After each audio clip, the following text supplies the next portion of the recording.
آیت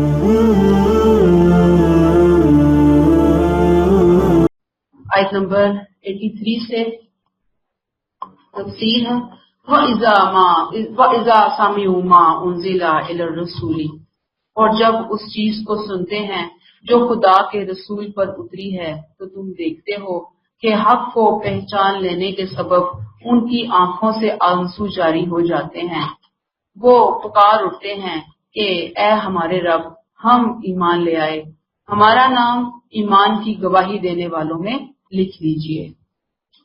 یہ حضرت عیسیٰ علیہ السلام کے ان سچے مخلص وفادار پیروکاروں کی تصویر کشی اللہ نے کی کہ جب قرآن نازل ہوا تو انہوں نے قرآن کی تعلیمات کو سامنے پا کر کس طرح سے اس کا والہانہ استقبال کیا۔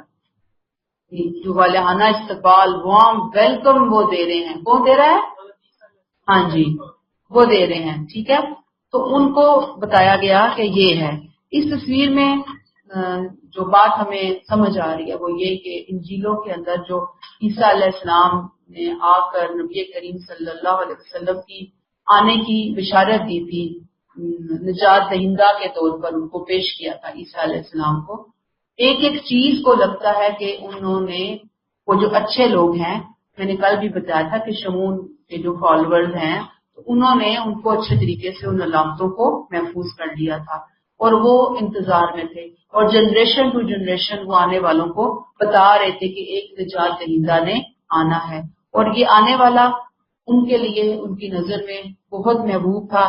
دنیا آخرت کی تمام امیدیں اسی سے ہی وابستہ تھی، اور پھر اب آپ دیکھ لیجئے کہ انہیں کیوں امید تھی کہ جب وہ رسول تشریف لائیں گے تو ان کی اپنی جو کتاب ہے انجیل اس کی صداقت کی گواہی بھی ہوگی، یعنی ایک طرح سے ثبوت ہوگا ان کی انجیلوں کے اندر پیشن گوئیوں کا، اور یہ بھی کہ یہ آپ صلی اللہ علیہ وسلم کی ٹیم میں شامل ہو کر ان کے ساتھ اس مشن کے اندر کام کرنے کے لیے تیار تھے۔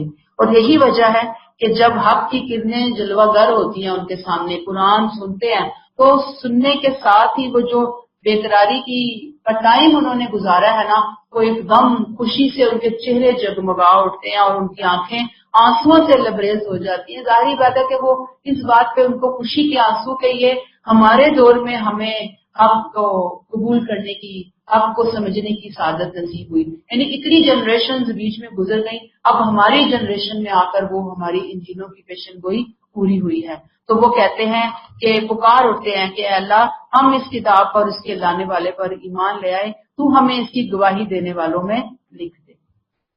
گواہی دینے والوں میں کیوں لکھ دے؟ اس لیے کہ ظاہری بات ہے کہ اللہ تعالیٰ نے ان سے ان کے صحیفوں میں یہ اقرار لیا تھا کہ جب وہ رسول تشریف لائیں گے تو تم نے آگے بڑھ کر خود بھی قبول کرنا ہے اور پوری انسانیت کے سامنے تم نے یہ گواہی دینی ہے۔ تو اللہ تعالیٰ وہ کہتے ہیں کہ یہی پیشن گوئی تھی جو سچی ثابت ہوئی، ہم نے خود بھی مان لیا اور اب ہم دوسروں کو بھی اس کی دعوت دیتے ہیں۔ اب آپ دیکھ لیجئے کیا ہے آیت، وَإِذَا سَمِعُوا مَا أُنزِلَ إِلَى الرَّسُولِ، جب وہ اس چیز کو سنتے ہیں جو خدا کے رسول پر اتری تو تم دیکھتے ہو کہ حق کو پہچان لینے کے سبب ان کی آنکھوں سے آنسو جاری ہوتے ہیں، وہ پکار اٹھتے ہیں ربنا آمنا فاکتبنا مع الشاہدین۔ یاد ہے آپ کو؟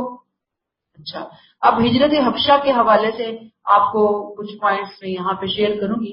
ویسے تو کوشش یہ کیا کیجئے کہ سیرت کی کوئی ایک آدھ کتاب اچھے طریقے سے اس کو گو تھرو ہو جائیں، تجلیات نبوت ہے جیسے کہ الرحیق المختوم ہے، تو وہاں پہ کچھ اوتھینٹک چیزیں ہمیں ملتی ہیں پڑھنے کے لیے، تو ہمیں ہماری انفارمیشن میں ہونا چاہیے۔ جب ہم وہ پڑھ لیتے ہیں چیزیں تو قرآن کی بہت ساری چیزیں ہمارے لیے سمجھنا آسان ہو جاتا ہے۔ اور اب آپ دیکھ لیجئے کہ پیچھے ہم نے دیکھا کہ ہجرت ہوئی ہے اور اللہ تعالیٰ نے ان کے اچھے لوگوں کی بھی تعریف کی، بروں کو بھی ہائی لائٹ کیا۔ تو یہ جو نجاشی تھا نا حبشہ کا بادشاہ، یہ بہت اچھا اپنے زمانے میں، یعنی کہ مسلمان ہونے کی حیثیت سے نہیں، ویسے ہی ایک نیک دل حکمران کے، مہربان حکمران کے حوالے سے مشہور تھا، اسی لیے مسلمانوں نے بھی وہ علاقہ منتخب کیا۔ جب دوسری دفعہ ہجرت حبشہ ہوئی، پہلی دفعہ مسلمان گئے پھر غلط کسی نے خبر دی، واپس آ گئے، دوبارہ پھر مسلمان تنگ ہوئے، پھر انہوں نے ہجرت کی حبشہ کی طرف. تو ادھر سے کفار مکہ نے اپنے 2 لوگوں کو بہت سارے تحفے تحائف دے کر ان کے پیچھے دوڑایا اور ان کو کہا کہ یہ لوگ جو ہے نا دین چھوڑ کر بھاگ آئے ہیں، ان کو ہمارے حوالے کر دیا جائے. بڑی لمبی گفتگو ہوئی ان کی کفار کی نجاشی سے اور ان کے درباریوں سے، ان کے سرداروں سے.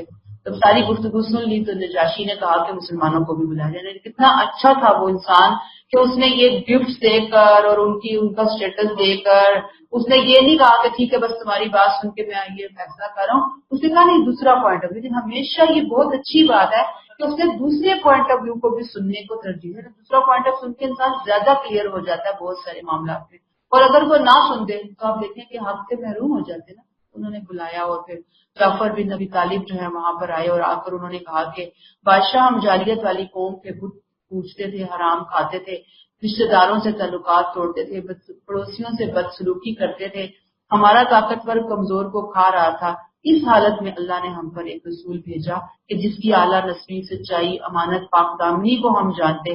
انہوں نے ہمیں اللہ کی طرف بلایا، ہمیں کہا شرک بتوں سے بچو، امانت ادا کرو، رشتے جوڑو، پڑوسیوں سے اچھا سلوک کرو، حرام کاری سے بچو، بے حیائی سے بچو، یتیم کا مال کھانے سے بچو، جھوٹ بولنے سے، پاک دامن عورتوں پر جھوٹی تہمت لگانے سے بچو، نماز روزہ زکوٰۃ ادا کرو. یہ تعلیمات تھی اس کی. اس پر ہماری قوم بگڑ گئی، ہم پر ظلم و ستم کیا، اور جب انہوں نے بہت ظلم ستم کیا، ہم پر زمین تنگ کر دی، ہمارے اور ہمارے دین کے درمیان رکاوٹ بن کر کھڑے ہو گئے، تو ہم نے آپ کے ملک کی راہ دی، آپ کو ترجیح دی اور آپ کی پناہ میں رہنا پسند کیا، اس امید کے ساتھ کہ آپ کے پاس ہم پر ظلم نہیں کیا جائے گا. یعنی یہ ان کی تقریر کا مختصر سا خلاصہ میں نے آپ کے سامنے کر دیا.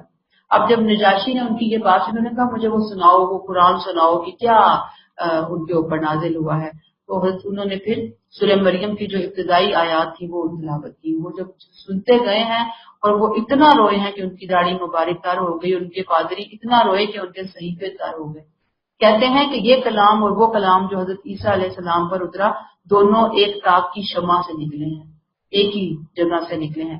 اس کے بعد قریش کے نمائندوں کو مخاطب کر کے انہوں نے کہا تم لوگ جاؤ، واللہ میں ان کو تمہارے حوالے نہ کروں گا، نہ ان کو کوئی نقصان دوں گا. جو لوگ، ظاہری بات ہے کہ جب سچائی کے طلبگار ہوتے ہیں، سچائی سامنے آتی ہے تو بغیر کسی تعصب کے اس کو قبول کرتے ہیں، اور پھر ان کی یہ حالت ہوتی ہے جو ہم نے یہاں پر پڑھی ہے. اس سے کیا ہمیں سبق ملتا ہے کہ حق شناس کسی بھی قوم میں ہو سکتے ہیں. کبھی بھی مایوس نہ ہو کہ اگر ان کے 10 برے ہیں تو جو 11واں ہے نا، ایک اکیلا رہ گیا، وہ بھی ان کی طرح برا ہوگا، ممکن ہے وہ اچھا ہو. تو حق کو ڈھونڈنا، حق شناسی کہیں بھی ہو سکتی ہے. نمبر 2، اللہ کا کلام سن کر رونا یہ صالحین کی بہت بڑی نشانی ہے، صالح ہونے کی نشانی ہے. اور پھر تیسری بات یہ کہ سب سے بڑی خواہش اور دعا انسان کی کیا ہو کہ انسان یہ کہے کہ اللہ تعالیٰ ہمیں بھی ایمان لانے والوں میں لکھ لے. آیت نمبر 84، وَمَا لَنَا لَا نُؤْمِنُ بِاللَّهِ وَمَا جَاءَنَا مِنَ الْحَقِّ، اور اللہ کو اور اس حق کو کیوں نہ مانے جو ہمارے پاس آ گیا ہے، جبکہ ہم توقع رکھتے ہیں کہ ہمارا پروردگار ہمیں صالحین میں شامل کرے گا. یہ قرآن کی تصدیق اور اس پر ایمان لانے کے لیے ان کے عمل کی دلیل. پیچھے دیکھیں نا، ہم یہود کی بات پڑھ کر آئے، ٹھیک ہے نا. نصارہ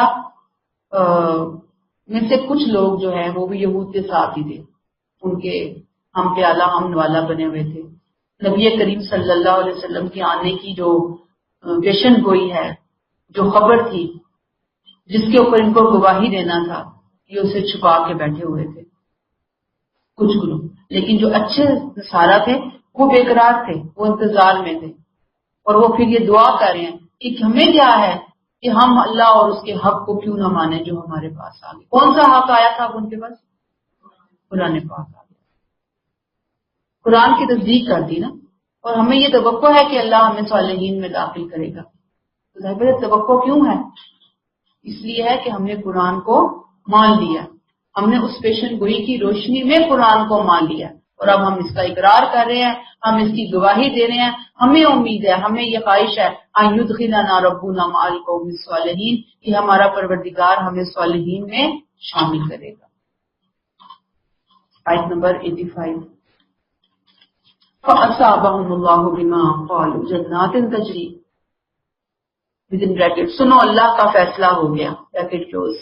ان کی اس بات کے بدلے میں اللہ ان کو ایسے باغات عطا فرمائے جن کے نیچے نہریں بہتی ہوں گی, وہ ان میں ہمیشہ رہیں گے.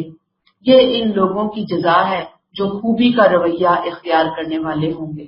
آپ سمجھ میں آئی ہے کہ جو انہوں نے بات کہی, جو انہوں نے گواہی دی, اللہ تعالیٰ کہتے ہیں کہ یہ بہترین رویہ ہے, محسنین کا رویہ, اور ہم محسنین کو ایسی ہی جزا دیتے ہیں. آیت 86 بھی لے لیجیے.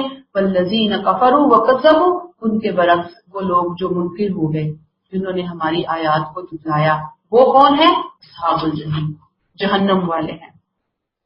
گویا یہ جو اچھے نیک صالح نصارہ ہیں, ایمان کا کیسے اقرار اور اظہار کر رہے ہیں, گواہی دے رہے ہیں, کھڑے ہو گئے ہیں, حق کو سن کر فوراً مان لیا ہے, خود بھی ایمان لائے اور دوسروں کو بھی بلا رہے ہیں, دوسروں کو بھی دعوت دے رہے ہیں. اس کا یہاں پہ اللہ تعالیٰ نے بہترین اجر جو ہے وہ بتا دیا کہ ایسے لوگوں کی جزا جنات تجری ہے تحت الانہار خالدین فیہا, یہ اجر ہے. اور ایسے لوگوں کو, ایسے صالحین کو اللہ نے کیا کہا ہے؟ محسنین. محسنین یہاں پہ کون ہے؟ خوبی کا رویہ اختیار کرنے والے. اور اصحاب الجحیم کون ہے؟ جنہوں نے نہیں مانا, سب کچھ دیکھ کر, جان کر, سمجھ کر بھی انہوں نے انکار کر دیا. آیت نمبر 87.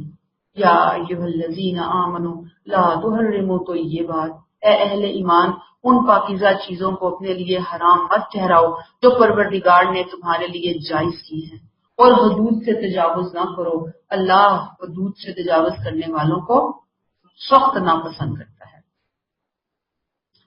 یہاں اس آیت 86 پہ نا اپنے مضمون کے اعتبار سے سورت ختم ہو گئی ہے. ٹاپک جو چلا تھا سورہ مائدہ میں ختم ہو گیا. اس آیت سے لے کر اینڈ تک, سورہ کے اینڈ تک, مائدہ کے اینڈ تک ایکسٹرا آیات کو اللہ تعالیٰ نے رکھا. اسے بولتے ہیں ہم گاڑی, اردو میں زمیمہ رکھا اللہ تعالیٰ نے. یہ بالکل ایسے ہے جیسے سورہ نساء کے آخر میں اللہ تعالیٰ نے کچھ چیزیں رکھی تھی. اور وہاں پہ کیوں رکھی تھی کہ شروع میں جو سورہ پڑھتے ہوئے لوگوں کے ذہن کے اندر کوسچنز پیدا ہوتے ہیں, شکوک و شبہات پیدا ہوتے ہیں, اللہ پھر اینڈ میں آپ کے تمام کوسچنز کا جواب سورہ کے اینڈ میں دیتے ہیں. جیسے سورہ نساء کے اینڈ میں دیا, ایسے ہی سورہ مائدہ کے اینڈ میں بھی دیا ہے. یہاں پہ اللہ تعالیٰ نے سوالات نہیں بتائے لیکن جواب ترتیب سے دے دیے ہیں. جواب پڑھ کر ہمیں سوال کا خود پتہ چل جاتا ہے. یہ قرآن کا بلاغ ہے بہت زیادہ. اور اللہ تعالیٰ نے یہ بھی بتا دیا کہ یہ ایکسٹرا جواب ہیں جو یہاں پہ دیے گئے, اور وجہ وہی ہے جو پیچھے ہم پڑھ کر آئے کہ صورتیں جو ہے جوڑا جوڑا ہے. تو جب نساء میں یہ چیز آئی ہے تو پھر مائدہ میں بھی وہی چیز آئی ہے. دونوں کے اندر مماثلت ہے, دونوں کا جوڑا ہے. تقریباً 5 سوالات ہیں جن کی ہم تفصیل پڑھیں گے اب یہاں سے لے کر سورہ مائدہ کے اینڈ تک. پہلا سوال آیت نمبر 1 اور 2, بالکل شروع کا ہم نے سورہ مائدہ پڑھی تھی نا, وہاں پر ہم نے عہد و پیمان کی پابندی کی بات پڑھی تھی کہ اپنے عہد پورے کرو, اور بتا دیا تھا وہاں پر کہ چند ایکسیپشنل کیسز کے علاوہ تمام چوپائے حلال ٹھہرائے گئے ہیں. تو لوگوں نے سوال پوچھنا چاہا کہ اگر اللہ کے نام پر باندھے گئے عہد کی اتنی زیادہ اہمیت ہے, تو اگر کوئی شخص اللہ کی حرمتوں کے علاوہ کسی اور حرمت کو اپنے لیے حرام ٹھہرانے کی قسم کھا لے تو پھر اس کا کیا حکم ہوگا, اس کا کیا معاملہ ہوگا؟ سمجھ میں آئی؟ یہ لوگوں کا سوال تھا, ان کے دونوں لوگوں کے ذہن میں یہ سوال پیدا ہوا. دوسرا سوال انہی آیات سے پیدا ہوا کہ اگر ان میں بیان کردہ حرمتوں کے سوا اگر ہر چیز حلال ہے, یعنی جانوروں کی حرمت بیان ہوئی تھی نا وہاں پہ, تو شراب اور جوئے کے بارے میں کیا ہدایت ہے؟ اس سوال کا جواب اگر دیا جائے کہ یہ دونوں حرام ہیں, تو پھر لوگ یہ پوچھ رہے تھے کہ جو لوگ یہ پیتے رہے, کرتے رہے, ان کے بارے میں شریعت کیا کہتی ہے. یعنی پھر کوسچن سے کوسچن پیدا ہوا, اس کا جواب آئے گا.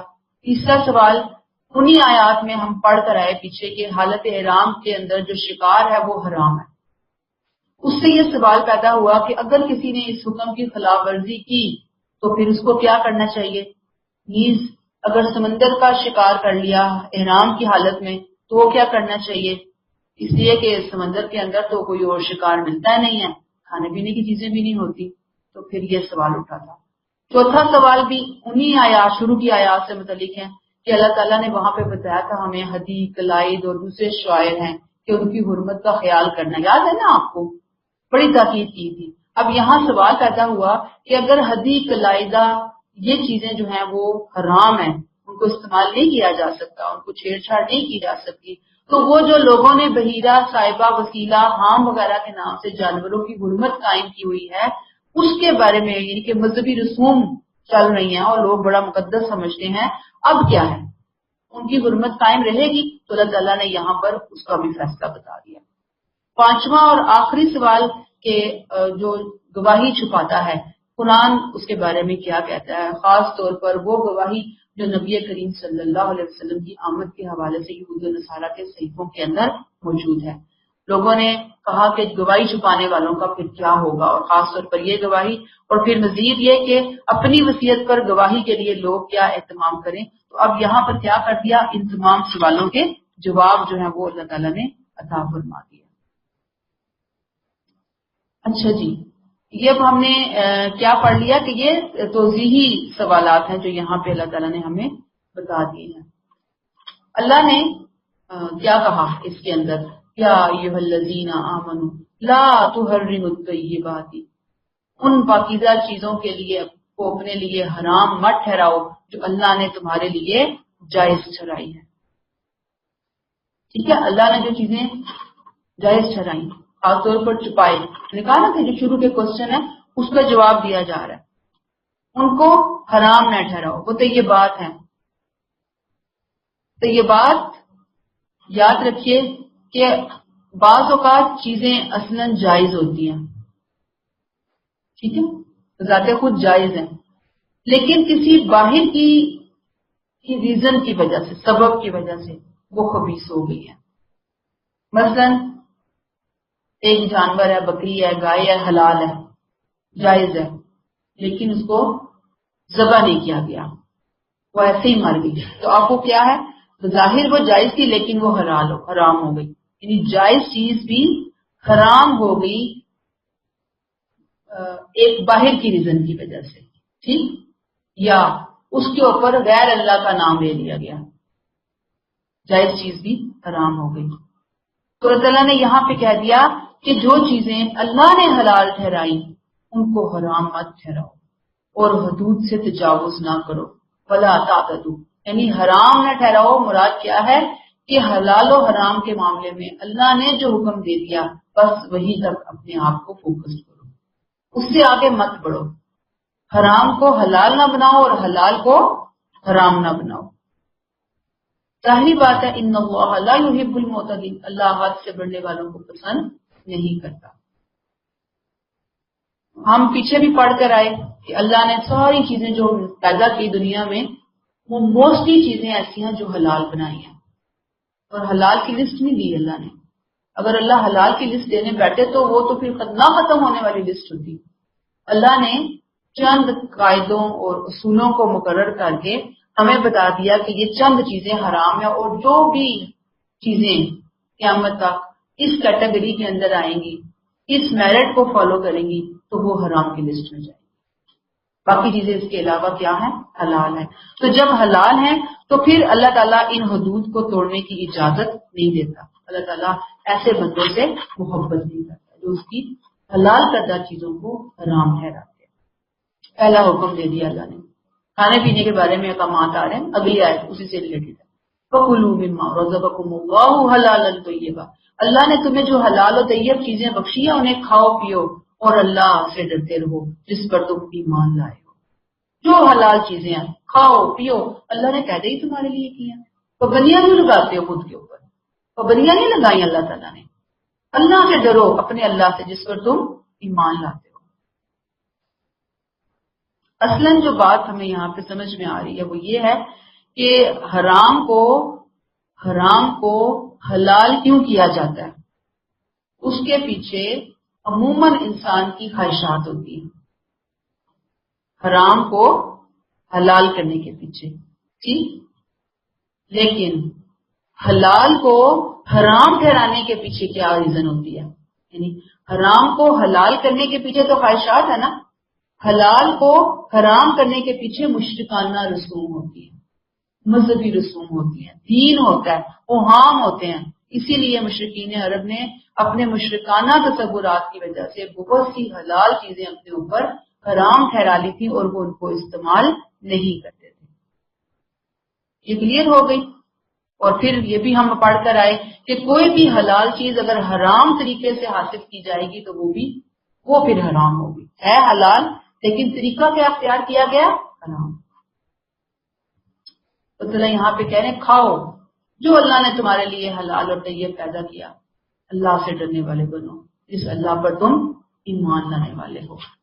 آیت نمبر 89 لا یؤاخذکم اللہ باللغو فی ایمانکم بدن بریکٹ تم میں سے بعض لوگ کسی چیز کو اپنے اوپر حرام کر لینے کی قسم کھا بیٹھتے ہو سو جان لو بریکٹ کلوز اللہ تمہاری ان قسموں پر کوئی مواخذہ نہ کرے گا جو تم بے ارادہ کھا لیتے ہو لیکن جو قسمیں دل کے پختہ ارادے سے کھاتے ہو ان پر اللہ ضرور تمہارا مواخذہ کرے گا بدن بریکٹ سو اس طرح کی قسم اگر توڑ دی جائے بریکٹ کلوز تو کفارہ یہ ہے کہ 10 مسکینوں کو اس معیار کا کھانا کھلانا جو تم عام طور پر اپنے اہل و عیال کو کھلاتے ہو یا انہیں کپڑے پہنانا یا ایک غلام کو آزاد کرنا پھر جسے یہ میسر نہ ہو اس کے لیے 3 دن کے روزے ہیں. یہ تمہاری قسموں کا کفارہ ہے جب کہ تم قسم کھا بیٹھے ہو بدن بریکٹ اسے پورا کرو بریکٹ کلوز اور اپنی قسموں کی حفاظت کیا کرو. اس طرح اللہ اپنی آیتوں کو تمہارے لیے واضح کرتا ہے تاکہ تم شکر گزار بنو. بالکل یہی مضمون سورہ بقرہ آیت نمبر 224 اور 225 میں ہم پڑھ کر آئے قسموں کے حوالے سے. وہاں پر ہم نے ایلا کی بات پڑھی تھی اور یہاں اللہ کی حلال و حرام کردہ جو چیزیں ہیں وہ بیان ہو رہی ہیں ان کو اللہ تعالیٰ کلیئر کر رہے ہیں. اصلاً میں آپ دیکھیے کہ دین میں قسموں کی ان کو پورا کرنے کی غیر معمولی اہمیت ہے. ان سورہ مائدہ میں شروع پڑھیں کہ اپنے وعدے اپنے عہد اپنے پیمان پورے کرو تو قسمیں بھی انہی میں آ جاتی ہیں. اب اس قسم جب آپ کوئی عہد کرتے ہیں نا ایگریمنٹ کرتے ہیں عہد کرتے ہیں وعدہ جب اس کے ساتھ آپ قسم کھا لیتے ہیں نا اور قسم بھی کس کی؟ اللہ کی تو ظاہری بات ہے کہ وہ بات پھر آخری درجے میں جا کر مضبوط ہو جاتی ہے. یعنی ایک عام عہد کی بھی اپنی جگہ بہت اہمیت ہے اور وہ عہد جو قسم کھا کر اللہ کے نام پہ باندھا جائے اس کی تو پھر کیا ہی بات ہوگی. جب انسان مسلمان اپنے کسی بات کے اوپر اپنے ارادے پر اپنے کسی قول پر اپنے کسی عہد پر اللہ کی قسم کھاتا ہے اللہ کو گواہ ٹھہراتا ہے تو اصل میں وہ کیا کر رہا ہوتا ہے؟ وہ بادشاہوں کے بادشاہ کو اپنی بات پر گواہ ٹھہرا رہا ہے. یہ کوئی عام بات ہے؟ جب اس نے اللہ کی قسم کھا لی تو اس نے کیا کر لیا؟ اللہ کو شریک کر لیا. ظاہری بات ہے کہ ہمیشہ سے انسانیت کے اندر یہ ہمیشہ سے ٹرینڈ رہا ہے فیشن رہا ہے کہ ان کے سیاسی معاشی سماجی اخلاقی بہت سارے جو معاملات ہوتے تھے اس کے اندر قسمیں کھائی جاتی تھی. عہد کے ساتھ ساتھ قسم ہوتی تھی. قسم کھا کر اس بات کو اس کی مضبوطی کا انتظام کیا کرتے تھے لوگ اہتمام کیا کرتے تھے. قسمیں ہمیشہ 2 طرح سے رہی ہیں. ایک ارادی قسمیں ہوتی ہیں اور دوسری غیر ارادی قسمیں. ارادی قسمیں پختہ عزم کے ساتھ یقین کے ساتھ شعور کے ساتھ دل کے ارادے کے ساتھ جو قسم کھائی جاتی ہے وہ ارادی قسم ہے. اس کے ذریعے کوئی عہد باندھا گیا کوئی حق مقرر کیا گیا کوئی ڈیوٹی دی گئی کوئی اللہ کے حلال و حرام کے بارے میں بات ہوئی. ظاہری بات ہے کہ جو پورے شعور کے ساتھ قسم کھائی ہے اللہ اس پہ معاوضہ کرے گا اللہ اس کو پکڑے گا. تو بعض قسمیں ایسی ہوتی ہیں کہ انسان شعور کے ساتھ نہیں کھاتا ہے ایسے ہی قسم سے کر رہا ہوتا تقیہ کلام ہے تو ایسی قسموں پہ نہیں مواخذہ کرتے اللہ. کون سی قسموں پہ مواخذہ ہے؟ جو پورے دل سے شعور سے اہتمام کے ساتھ اللہ کو بیچ میں ڈال کر ہم اختیار کرتے ہیں. یاد رکھیے بارہا ایسی صورت پیدا ہو جاتی ہے ارادی قسموں کے اندر کہ انسان کو یہ فیل ہوتا ہے کہ اب تو وہ اپنی قسم بھی پوری کر سکتا. اللہ کا حق ضائع ہوگا یا بندوں کا حق ضائع ہوگا اگر اس نے قسم پوری کی؟ تو قرآن یہ بتاتا ہے کہ اگر کوئی ایسی قسم کھا لی ہے جس کو پورا کرنا ممکن نہیں یا اخلاقی اعتبار سے اس کے اندر کوئی قباحت ہے تو پھر ایسی قسموں کو توڑا جا سکتا ہے۔ ویسے نہیں توڑنا، ویسے قسم کی بہت زیادہ اہمیت ہے، لیکن اگر کوئی ضرورت آ گئی ہے تو پھر کفارہ دے کر اس کو توڑا جائے گا۔ کیا کیا جائے گا؟ اس کو توڑا جا سکتا ہے۔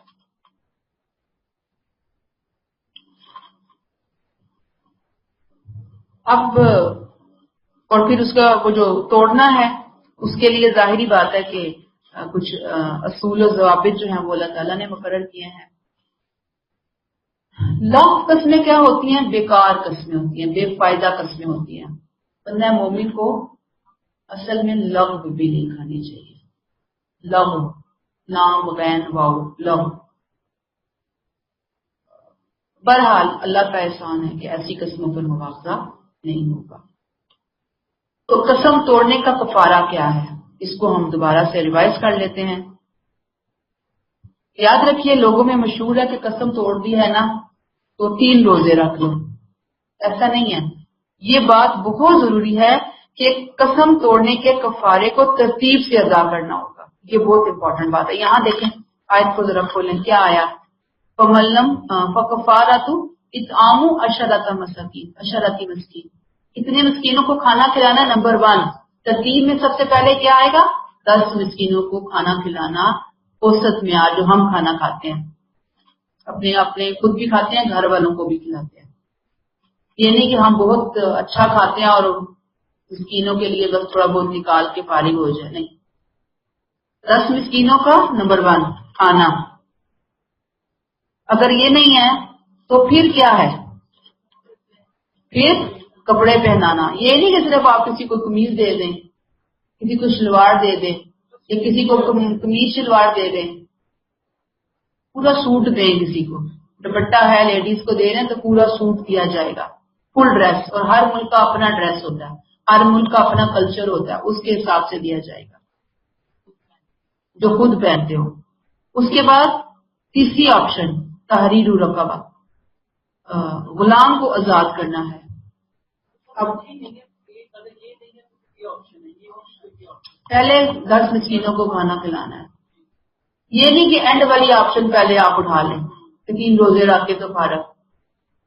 پہلے 10 مسکینوں کو کھانا، نہیں ہے تو کپڑے، نہیں ہے تو غلام آزاد۔ اب غلام تو ہے نہیں تو کسی کو قرضے سے، بہت برا طرح قرضے میں پھنس گیا ہے، اس کو قرضے سے نکال دینا۔ اور پھر چوتھی اور آخری چیز ہے فَمَن لَّمْ يَجِدْ، یہ کچھ بھی نہیں ہے آپ کے پاس، فَصِيَامُ ثَلَاثَةِ أَيَّامٍ، 3 دن کے روزے رکھنا۔ یہ تمہاری قسموں کا کفارہ ہے جب تم قسم کھا بیٹھتے ہو۔ پھر روزے ہیں۔ اب روزے غریب کے لیے تو ہے کہ نہ اس کے پاس کھانا ہے، نہ اس کے پاس کپڑے ہیں دینے کے لیے، نہ اس کے پاس غلام آزاد کرنا ہے، تو وہ تو سوچ سکتا ہے چوتھی آپشن کے بارے میں، لیکن امیروں نے نہیں سوچنا۔ امیروں نے پہلے آپشن کو اٹھانا ہے، دوسری آپشن کو اٹھانا ہے۔ پھر اللہ تعالیٰ کیا کہتے ہیں؟ وَاحْفَظُوا أَيْمَانَكُمْ، اپنی قسموں کی حفاظت کیا کرو۔ قسموں کی حفاظت کیسے ہوگی؟ قسموں کی حفاظت، پہلی بات پر قسم ہی نہ اٹھائیں، پسندیدہ نہیں ہے۔ نمبر 2 قسم کھا کر توڑنی نہیں ہے، یہ قسموں کی حفاظت ہے۔ اور اگر قسم کھا کر توڑی تو پھر کفارہ ادا کرنا ہے، یہ قسموں کی حفاظت ہے۔ ٹھیک ہے؟ پھر کیا ہے؟ کذالک یبین اللہ لکم آیاتہ لعلکم تشکرون، اللہ اپنی آیتیں اس لیے تمہارے لیے واضح کرتا ہے کہ تم شکر گزار بنو۔ کلیئر ہو گئی بات؟ اللہ تعالیٰ کیا چاہتے ہیں بندے سے؟ شکر گزاری۔ اصل میں اللہ نے شریعت کے ذریعے جتنی انسٹرکشن دی ہیں نا بندوں کو، یہ اللہ کا بندوں کے اوپر بہت بڑا فضل ہے، احسان ہے۔ اور اگر اللہ تعالیٰ کسی چیز کو مزید کھول دیتے ہیں، پہلے یعنی اللہ تعالیٰ نے ہلکا پھلکا کوئی حکم دیا، بعد میں اللہ نے اس کو مزید ایکسپلین کر دیا، تو یہ اللہ کا مزید احسان ہے۔ اور اس احسان کے اندر اگر بندوں کی سہولت کا سامان بھی ہو جائے تو پھر تو احسان در احسان ہے۔ جیسے کہ ہم اب دیکھتے ہیں کہ غیر ارادی قسموں اور ارادی قسموں کے کفارے کے حوالے سے بہت سارے احسان کے پہلو جمع ہو گئے ہیں۔ اللہ نے غیر ارادی قسموں پہ ایگزامپٹ کر دیا. ارادی قسموں کے بارے میں پھر ہمیں آپشن دے دی کہ اگر کھا لی ہیں مجبوری ہو گئی ہے، یہ نہیں کہ پورا کرنا ہی کرنا ہے، توڑ دو. توڑا ہے تو کفارے میں یہ پوائنٹ ہے دے دو. ان تمام چیزوں میں، ان وضاحتوں میں نعمت ہے اللہ تعالیٰ.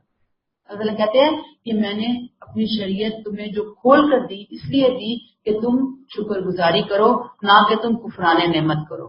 اب سحر سوال کریں.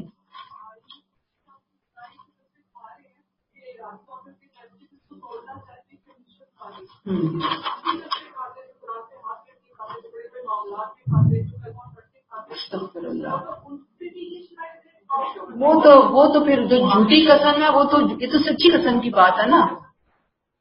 جھوٹی قسم اور شرک کو اللہ نے برابر قرار دیا. آپ کو پتا اللہ کی نظر میں جھوٹی قسم، جھوٹی گواہی، یہ والی آپشن تو پھر ہوں گی کہ وہ اپنے ایمان کی تجدید کریں، استغفار کریں، پھر قسم توڑتے ہیں تو یہ کفارہ دیں، پھر اس قسم کے ذریعے کسی کو نقصان پہنچایا گیا ہے اس کو کمپنسیٹ کریں. ایک جرم کرنیا اس میں تو بے شمار جرائم آ جائیں گے.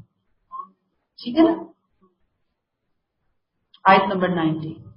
یا ایھا الذین آمنو، اے لوگوں جو ایمان لے آئے ہو، شراب، جوا، آستانے، قسمت کے تیر، یہ سب گندے شیطانی کام ہیں، سو ان سے بچو. سورہ بقرہ آیت 219 میں ہم ان کے بارے میں ڈیٹیل پڑھ کر آئے ہیں. حرمت خمر و میسر یاد ہو آپ کو. اب یہاں پہ خمر و میسر تو ہم پیچھے پڑھ کر آئے. خمر، شراب، میسر، جوا، انصاب اور ازلام. انصاب اور ازلام یہ بھی وہاں پہ ہم نے پیچھے بھی کچھ پڑھا ہے. شراب، جوا، ظاہری بات ہے یہ دوام ہے. یہ کیا ہے؟ آستانے، انصاب والازلام اور قسمت کے تیر. اس میں جو انصاب ہے نا اس کو دیکھ لیں تھوڑا سا.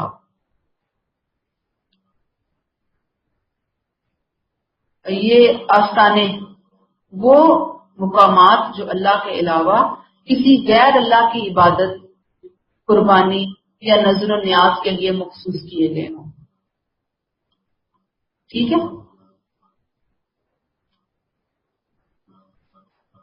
اب ہم جو پیچھے شراب کے بارے میں پڑھ کر آئے، ازلام بھی پڑھ لیے نا. تیروں کے بارے میں پیچھے پڑھا ہے نا ہم نے. انصاف نہیں پڑھ رہے، ازلام پیچھے پڑھ کر آئے کہ تیر کے ذریعے وہ جوا کھیلا کرتے تھے. اللہ کہتے ہیں رجس من عمل الشیطان، گندے شیطانی کام. فاجتنبوہ لعلکم تفلحون، ان سے بچو. سورہ نساء آیت 43 میں بھی ہم نے یہ کلیئر کی ہیں چیزیں کہ شراب کی جو حرمت ہے اس کی وجہ کیا ہے؟ اس کے اندر نشہ ہوتا ہے. تو جس چیز میں تھوڑا سا بھی نشہ ہو، زیادہ نشہ تو دور کی بات، تھوڑا نشہ بھی اس کو حرام کے دائرے کے اندر لے آتی ہے، کیٹیگری کے اندر لے آتی ہے. اور ایسے ہی جوا کیا ہے؟ ایزی منی جسے کہتے ہیں نا. انسان بیٹھے بٹھائے بغیر محنت کے، بغیر کچھ کیے بازی جیت کر پیسہ حاصل کر لے. بعض لوگ پورا سال محنت کر کے اتنا نہیں کماتے جتنا کہ جوا باز جو ہے وہ 1 گھنٹے میں، آدھے گھنٹے میں جوا کھیل کر کما سکتا ہے. تو ایزی منی ہے. اللہ نے کہا یہ حرام ہے. حرام کیا کیا ہے؟ یہ حرام ہے. خمر، میسر، انصاب، ازلام. انصاب کو مزید سمجھ لیجیے. انصاب نصب سے بھی ہے، گاڑنا. زمین میں گاڑتے ہیں جیسے کوئی پتھر ہے، لکڑی ہے، عبادت کے لیے گاڑنا. جسے بت جو تھے اہل عرب خانہ کعبہ کے اندر انہوں نے اس کو نصب کر لیا تھا، جس کے لیے خون بہاتے، قربانیاں کرتے تھے اور خون ان پتھروں کے اوپر ملتے تھے. یہ بھی وہاں پہ تھا. اس کے علاوہ وہ مقامات، وہ جگہیں جہاں پہ لوگ نظر و نیاز، قربانیاں پیش کرتے ہیں، یہ منع کیا گیا. اسلام تیر، قسمت کے حال وغیرہ معلوم کیے جاتے ہیں، جوا کھیلا جاتا ہے ان کے ذریعے. یہ سب گندے شیطانی کام ہے.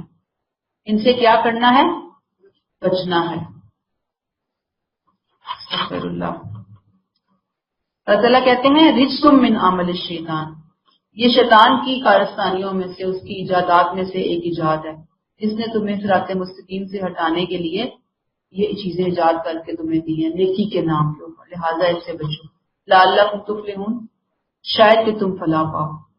اب لوگ عموماً یہ کوشچن کرتے ہیں، آپ سے بھی شاید ہو، کہ یہ بتاؤ قرآن میں کہاں لکھا ہے کہ شراب حرام ہے؟ یہ پورا جملہ ایگزیکٹ کہاں آیا ہے؟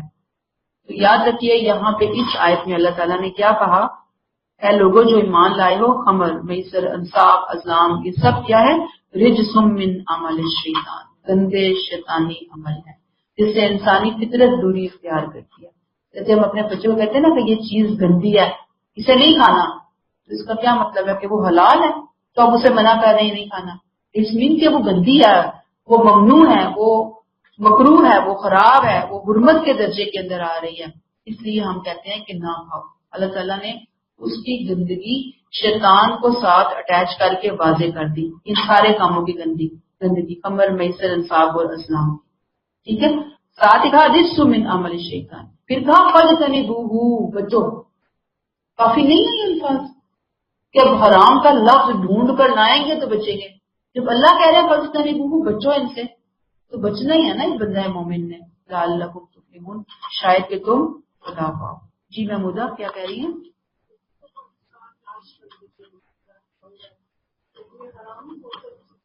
کیا ہے مجھے نہیں پتا. ہاں ہاں، تو وہ سب جہاں پہ نمبرنگ شمبرنگ ہے سب یہ جوا ٹائپ چیزیں ہیں. فال ہے، نمبر ہے، شکل بدل دی. اب نئی نئی چیزیں آ رہی ہیں نا، وہی تو میں نے کہا شیطان کی ایجادات میں سے ایجاد کی جوا، تو اب اس کی قیامت اب بہت ساری شکلیں آئیں گی. تو وہ جتنی شکلیں ہیں وہ جوئے کے اندر آتی ہیں، تو وہ حرام ہے اس کو نہیں دیکھنا. جی.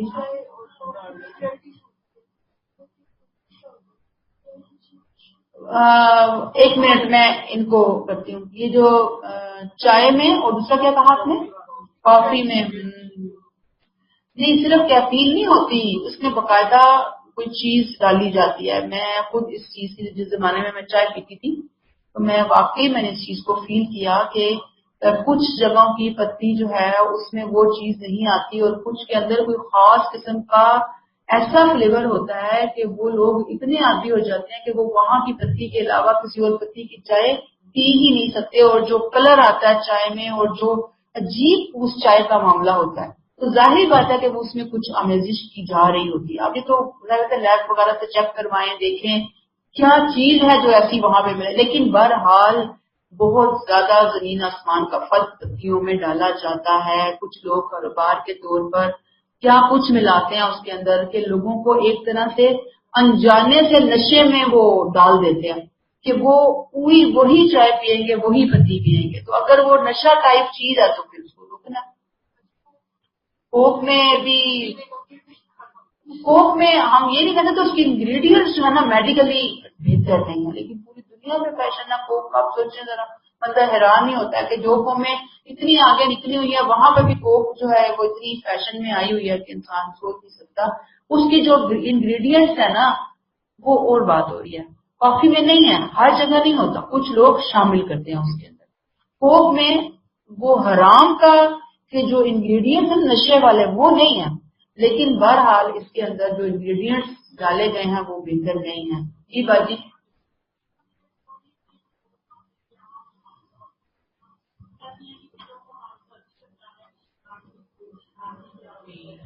دو باتیں باجی نے کہیں، ایک تو یہ کہ ہمارے ہاں اب تو خیر کم ہیں چیزیں لیکن بہرحال چلتی ہیں، نسل در نسل چل رہی ہوتی ہیں کہ بڑی بوڑھیاں جو ہے نا وہ بچوں کو سردی کے اندر تھوڑا سا نا وہ شراب کے چمچ ایک دو پلا دیتی تھی کہ گرمائش ہوتی ہے، بچوں کو نمونیا نہیں ہوتا، ڈراپ پلا دیتے تھے. تو یاد رکھیں کہ حرام کا ایک قطرہ بھی حرام ہے، ایک چمچ بھی حرام ہے. ٹھیک ہے. دوسرا آ جاتا ہے ہومیو میڈیسن کے حوالے سے کہ اس میں بھی لوگ کہتے ہیں نہیں.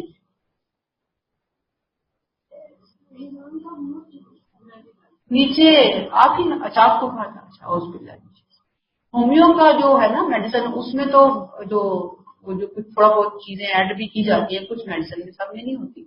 اس کا جو اس کی کیا کہیں گے، جو اس کا پورا ٹیکسچر ہے نا وہ بالکل چینج ہو جاتا ہے جب اس کو اس میں مکس کیا جاتا ہے یا ڈیزالو کیا جاتا ہے، وہ پورے کا پورا چینج ہو جاتا ہے. ایک بات. دوسری بات یہ کہ وہ دوائی کی صورت میں جو کہ بہت مجبوراً دوائیوں کے لیے یوز ہوتی ہے، اس کو ہمارے اسکالرس کہتے ہیں کہ جہاں پہ دوائی کی سینس میں آپ اس کو یوز کر رہے ہوتے ہیں نا ہومیو وغیرہ کو، تو وہ اس طرح سے حرام کے درجے میں نہیں جائے گی. کیونکہ اس کا جیسے آپ دیکھیں نا پرفیوم کو، میں پرفیوم سے سمجھاتی ہوں آپ کو کہ پرفیوم میں بھی کیا ہوتا ہے، الکوہول ہوتا ہے. ٹھیک ہے. لیکن لیبورٹری سے ہمیں پتہ چلتا ہے کہ وہ جو الکوہل ہے نا وہ اس طرح کا ہوتا ہے کہ وہ جب اس کو اسپرے کرتے ہی ہے نا تو وہ ہوا میں اڑتے اڑتے ہی وہ ختم ہو جاتا ہے، وہ ہمارے کپڑوں تک پہنچ کے ہمیں خراب نہیں کرتا. اور ویسے بھی الکوہل کو پینا حرام ہے، اس کو کپڑوں پہ لگانے سے کسی نے نہیں منع کیا ہوا، لوگ پرفیوم کو بھی لے جاتے ہیں نا. یہی حال ہومیو میڈیسن کا بھی ہے. ٹھیک ہے، اس کے اوپر بڑے بڑے اسکالرس جو ہے نا ان کی رائے ہے، وہ مطمئن ہے الحمدللہ کہ جو ہومیو میڈیسن کے اندر چیزیں یوز ہو رہی ہوتی ہیں وہ اس طرح سے حرام انگریڈینٹس کے اندر نہیں آتی.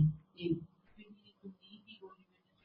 تو وہ ضرورت نہیں لے لینا، جو ڈاکٹر نے آپ کو لکھ کے دیا، مثلا آپ پیراسیٹامول جو بھی لیں گے، اب پیراسیٹامول میں لازمی انہوں نے کچھ نہ کچھ ڈالا ہوا ہوتا ہے، وہ آپ کو تھوڑا سا نیند کی طرف لے جاتی ہے. تو وہ ڈاکٹر نے اس کو ضرورت سمجھتے ہوئے آپ کو ریلیکس کرنے کے لیے فلو میں ٹیمپریچر میں کہا کہ تھوڑا ریلیکس ہو جائے، اور اتنا انگریڈینٹ کہ جو آپ کی بیماری کو ٹھیک کرنے کے لیے ہے آپ ضرورتاً اس کو استعمال کریں. نہ کہ یہ کہ آپ عادی ہو جائیں، پہلے ایک گولی پھر دو پھر تین پھر چار پھر پانچ، لوگ سلیپنگ پل لے لے کر ہی وہی نشے کو اسی کے ہی نشے کے عادی بن جاتے ہیں. تو جو بھی چیز نشے کے کیٹیگری میں آئے گی، چاہے وہ شراب ہے، چاہے وہ سلیپنگ پل ہے، چاہے وہ ہیروئن ہے، چاہے وہ کوئی اور چیز ہے فیون جسے آپ کہیں گے، چاہے وہ چرس ہے، چاہے وہ گانجا ہے، بے شمار چیزیں ہیں نا، تو ہر چیز پھر حرام کی سب پہ چلی جائے گی. لیکن اگر آپ اس کو ایز اے میڈیسن ضرورتاً لے رہے ہیں اور اس کی مقدار بہت کم ہے، پیراسیٹامول میں کیا ہوگی نشہ، اس طرح تو شراب تو نہیں وہ ڈالتے، وہ کوئی کیا ڈالتے ہیں، کوئی کیفین وغیرہ ڈالتے ہیں، کیا ڈالتے ہیں لیبز والے بتا سکتے ہیں. لیکن بہرحال وہ نشہ اس طرح شراب نہیں ڈالتے، وہ اس طرح کی خواب آور کچھ چیزیں ایڈ کرتے ہیں کہ جو ہمارے دماغ کو ریلیکس کر کے ہمیں سلا دیتے ہیں.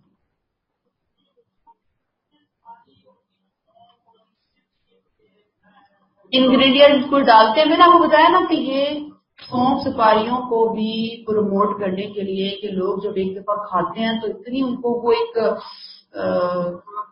کریونگ ہونا شروع ہو جاتی ہے کہ ہم اور کھائیں اور ہم یہی کھائیں، اور پھر وہ جا کر وہی خریدتے ہیں بازار سے.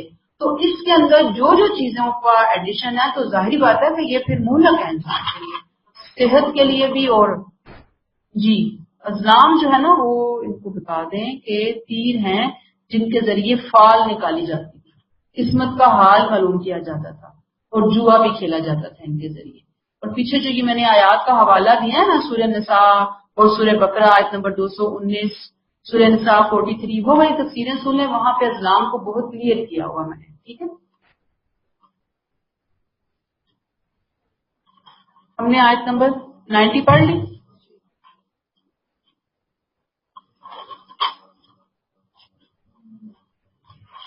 یہ جو بس ٹھیک ہے، یہاں پہ روکتے ہیں کیونکہ یہ پھر نہیں ختم ہو سکے گا ٹاپک ہمارا.